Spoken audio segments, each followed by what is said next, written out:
Podcast.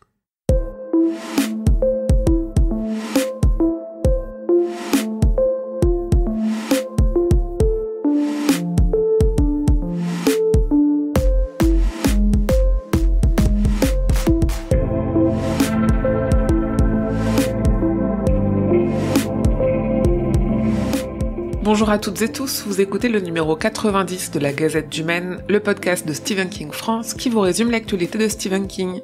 Je suis Émilie et je suis très heureuse de vous emmener avec moi en balade dans le Maine pour vous conter les nouvelles informations depuis le 8 mai.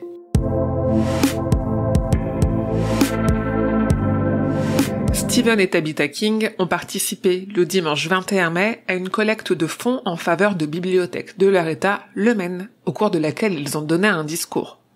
Il n'a été ni retranscrit ni retransmis évidemment puisque c'était un événement caritatif payant, mais on a eu quelques photos du couple que je vous ai mises dans l'article sur le site.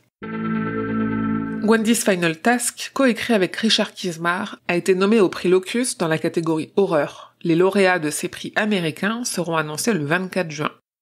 Et Contes de fées, son dernier roman, a été nommé au prix Babelio 2023 dans la catégorie imaginaire, et si vous êtes membre du site, vous avez jusqu'à la fin du mois de mai pour voter.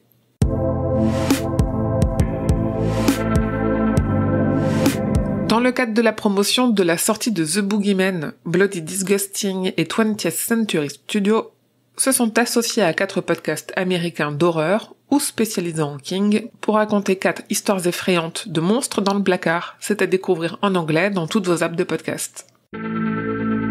Andres Muschietti a dévoilé sur son Instagram une première photo de Welcome to Derry, la série préquelle à Ça qui est actuellement en tournage. Sur cette photo, on y voit la porte du bureau d'un shérif dont le nom indique Clint Bowers. D'autres photos, notamment des rues de Derry, ont fuité sur internet et vous pouvez les retrouver sur les réseaux sociaux de Stephen King France. Autre adaptation en projet, James Wan s'apprête à produire une adaptation de la nouvelle Le Singe, issue du recueil Brume. Il y a déjà du monde d'associés au projet, même côté casting, mais à voir si ça aboutira vraiment, puisque rappelons que la dernière production kingienne de James Wan, c'est une nouvelle adaptation de Salem et que le film n'est finalement jamais sorti, ni au cinéma, ni en streaming. Kino Lorber Studio Classics a annoncé la sortie de Needful Things, le bazar de l'épouvante en français, pour la première fois en version longue aux États-Unis.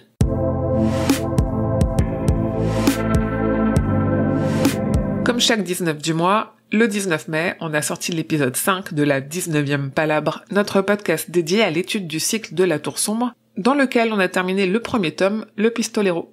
Et je vous le disais dans la dernière gazette, mais rendez-vous sur Twitch le lundi 5 juin à 21h pour en parler avec Grand Poil, Zéphiriel et moi-même dans un live spécial récap du Pistolero. L'éditeur britannique The Folio Society a ajouté à sa collection d'été une édition illustrée du roman Pet Sematary, Cimetière en français, par Edward Kinsella. Ce n'est ni une édition limitée, ni une édition signée, bien qu'elle soit publiée à l'occasion des 40 ans du roman. On a récemment appris le décès de Samantha Weinstein, jeune actrice de 28 ans qu'on connaissait notamment pour son rôle d'Heather dans Carrie, la Vengeance, le film de 2013.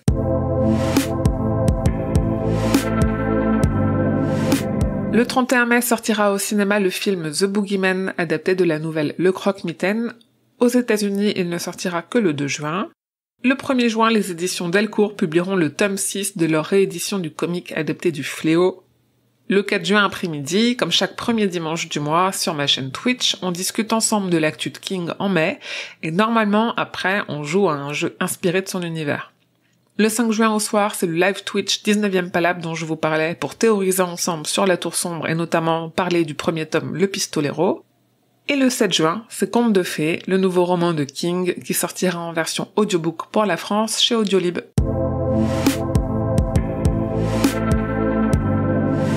Et voilà, c'est tout pour cette gazette numéro 90. Merci de votre écoute et de votre fidélité, que ce soit pour cette gazette ou pour tous les autres projets de l'association. Il y a eu beaucoup de dons sur Tipeee ce mois-ci. Un merci infini, ça me permet vraiment de continuer à faire vivre l'association, à produire des nouveaux contenus. N'hésitez pas à me soutenir en parlant de cette gazette ou des contenus que je produis autour de vous, en les relayant sur les réseaux sociaux et aussi en prenant quelques minutes pour mettre 5 étoiles au podcast sur votre application de podcast. Ça l'aide à la rendre plus visible parmi les centaines de milliers de podcasts qui sont proposés. Comme toujours, suivez l'actualité de Stephen King grâce au compte de Stephen King France sur Facebook, Twitter et Instagram. Mais surtout, venez échanger avec d'autres fans sur le serveur Discord Stephen King France et sur le groupe Facebook. Tous les liens sont dans la description de cet épisode. Et évidemment, rendez-vous sur le site stephenkingfrance.fr pour avoir tous les détails sur toutes les infos dont je viens de vous parler. La Gazette du Maine est un podcast du label Podcut. Rendez-vous sur podcut.studio pour découvrir ce que font tous les autres podcasts. Je vous dis merci et à bientôt, fidèles auditeurs et auditrices, que vos journées soient longues et vos nuits plaisantes.